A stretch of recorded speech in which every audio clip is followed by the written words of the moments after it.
Sytë e mbar opinionit publik janë të drejtuara tek zgjedhjet në Shqipëri, por unë kam një lajm krejt tjetër.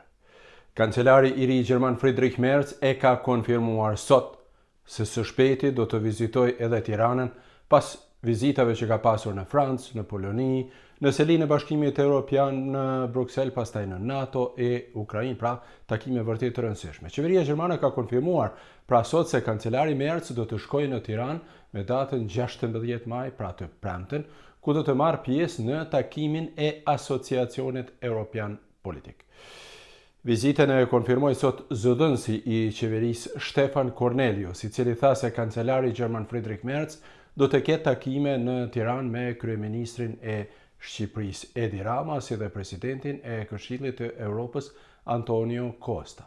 Në Tiranë janë të ftuar në këtë samit edhe presidentët dhe kryeministrat e 47 vendeve europiane, si dhe krerët e Komisionit Evropian, Parlamentit Evropian, NATO-s dhe Organizatës për Siguri dhe Bashkëpunim Evropian, e cila shkurt quhet OSB. Në këtë samit do të jenë natyrisht edhe krerët e 27 vendeve të Bashkimit Evropian, pastaj krerët e vendeve të Ballkanit Perëndimor, si dhe vendet e tjera si Ukraina, Moldavia, Gjeorgjia, pastaj vendet e EFTA-s, organizata që quhet EFTA, pra ku bëjnë pjesë edhe Zvicra, Norvegjia, Islanda dhe Liechtensteini. E në këtë takim do të jenë edhe krerët e Britanisë së Madhe, të Turqisë, Armenisë, Andorrës, Monakos dhe San Marinos. Shpresoj se nuk e kam harruar asnjë prej pjesëmarrësve, sepse e vërtet e meritojnë të përmenden, por ky me siguri që është një takim, një summit shumë i rëndësishëm edhe përveç Shqipërinë,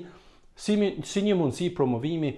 i pretendimeve të këtij vendi për antarësim sa më të shpejt në Bashkimin Evropian. E fakti që Friedrich Merz vjen në këtë takim, ndonse ai vërtet ka obligime jashtëzakonisht të shumta këto ditë, flet se ky është vërtet një shans shumë i mirë edhe për Shqipërinë si një koqie. Temat kryesore të këtij samiti janë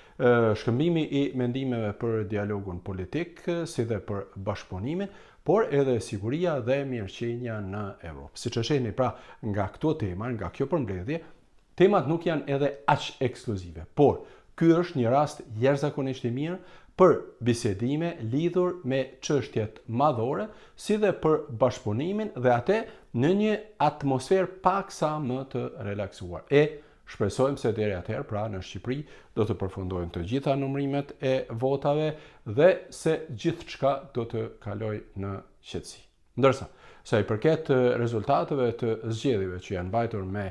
11 maj, besoj se këtu i keni parë edhe vetë dhe e dini që në Shqipëri, sipas të gjitha gjasave, nuk do të ketë ndryshim të pushtetit edhe të paktën 4 vitet e ardhshme, sepse Partia Socialiste jo vetëm që ka fituar më së shumti vota, por duket se e ka forcuar edhe më shumë pushtetin krahasuar me zgjedhjet e kaluara të vitit 2021. Por, siç e thash, kjo është një çështje tjetër. Unë ju falenderoj shumë që jeni me mua dhe mirupafshim së shpejti me informacionet e tjera, ndërsa mua personalisht, t'ju them të drejtën, më vjen shumë mirë që Shqipëria ka edhe një rast të mirë të promovohet si një koqir dhe si organizator i mirë